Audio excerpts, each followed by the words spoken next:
안녕하세요. 이번 시간에는 2011년 3월 20일에 시행된 사회조사 분석사 필기시험 풀이를 하도록 하겠습니다.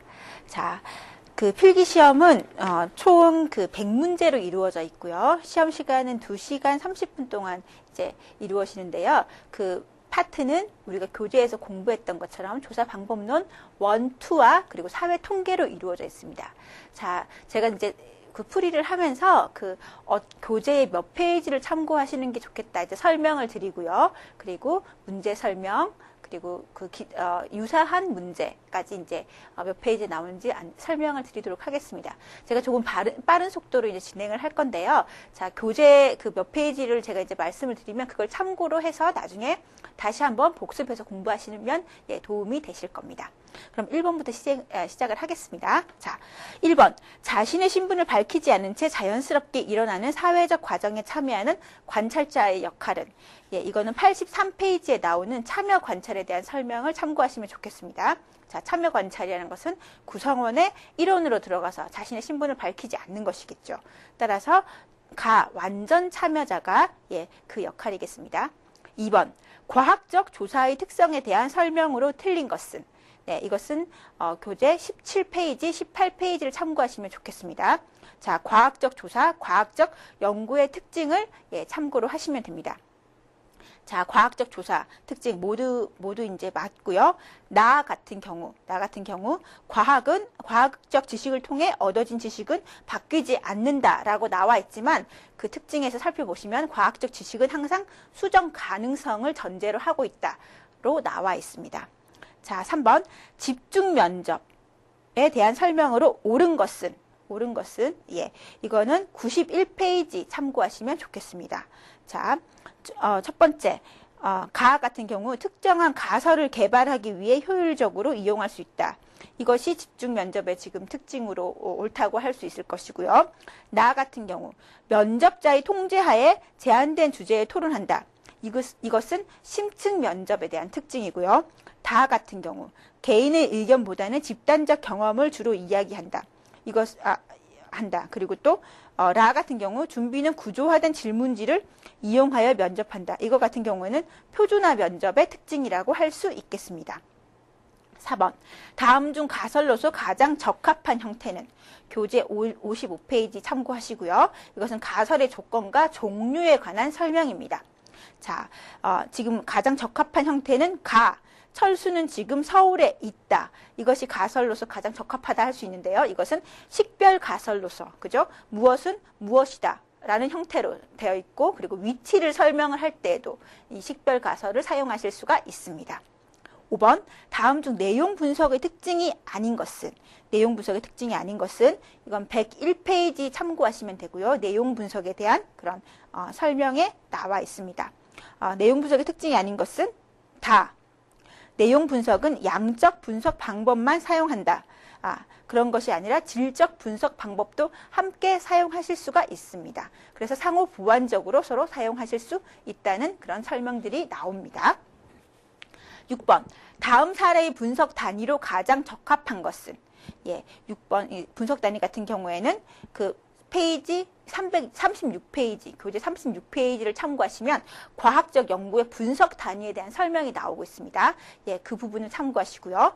자, K 교수는 인구 센서스의 가구조사 자료를 이용하여 가족 구성원 간 종교의 동질성을 분석해 보기로 했다.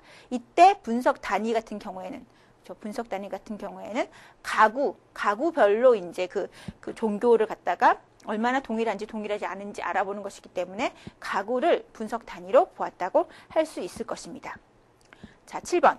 다음 중 2차 자료 사용에 관한 설명으로 틀린 것은? 82페이지, 83페이지 참고하시면요. 2차 자료 사용에 관한 내용들이 나오고 있습니다. 자, 2차 자료는 가설의 검증을 위해서는 사용할 수 없다. 그렇지 않고요. 가설의 검증을 위해서 사용하실 수가 있습니다. 따라서 틀린 설명은 가가 되겠습니다. 8번. 일반적인 질문지 작성 원칙과 가장 거리가 먼 것은? 이거는 교재 134페이지 참고하시면 되고요. 개별 항목의 완성 부분과 관련해서 개별 항목을 어떻게 작성할 것인지 그런 설명들을 참고하시면 좋겠습니다. 자, 가장 거리가 먼 것은 나, 사회적으로 바람직한 응답이 도출될 수 있도록 하여야 한다 라고 나와 있지만 질문은 가치 중립적이어야 되고요. 그래서 어떤 바람직한, 바람직하지 않은 그런 이렇게 판단이 되지 않는 미리 판단이 이루어지지 않은 질문을 해야 됩니다. 9번 개방형 질문에 관한 설명으로 틀린 것은 개방형 질문에 대한 설명이 나와 있는 130페이지, 131페이지 참고하시면 좋고요. 자, 틀린 것은 라. 질문에 대해 중립적인 입장을 가진 사람만을 대상으로 조사하더라도 극단적인 결론이 얻어진다. 자, 중립적인 입장을 가진 사람을 조사했을 경우에는 아마 중립적인 결론을 얻을 수 있을 겁니다. 그래서 제대로만 조사를 했다면요. 자, 10번.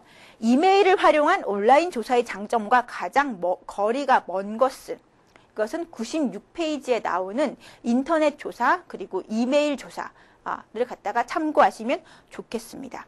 자, 가장 거리가 먼 것은 조사 모집단 규정의 명확성. 조사 모집단이 가장 명확하지 않고요. 대표성이 부족하다는 것이 온라인 조사의 단점이라고 지적했습니다. 따라서 라입니다. 11번. 다음 사례에서 가장 적합한 연구 방법은 38페이지에 나오는 실험법 참고하시면 되고요. 자, 교수법의 차이가 아동의 문장 독해 능력에 어떤 영향을 미치는가를 알아보기 위해 초등학교 아동 50명을 대상으로 연구를 했다. 자, 실험법 참고하시면 그 교수법 자체가 독립변수고요. 그리고 문장 독해 능력이 종속변수로 나오고 있습니다. 종속변수라고 할 수 있습니다. 따라서 가장 적합한 방법은 다 실험법이라고 할 수 있습니다. 자, 12번. 다음 중 전화조사가 가장 적합한 경우는 91페이지, 92페이지 참고하시면 되고요. 전화조사의 특징 보실 수 있습니다. 그 전화조사 같은 경우에는 어떤 시점에 순간적으로 무엇을 하며 무슨 생각을 하는가를 알아내기 위한 조사이다. 이때 전화조사를 하시는 것이 좋고요. 신속하고 효율적으로 사용할 수 있는 조사가 전화조사이기 때문에 그 가나 다라 중 가의 상황에 가장 적합하다 할 수 있겠습니다. 13번. 집단을 단위로 조사한 결과를 근거로 개인의 특성을 설명하려 할 때 발생할 수 있는 오류는 이것은 중요하다고 말씀을 계속 드렸습니다. 오류의 종류 가운데요. 36페이지 참고하시면요.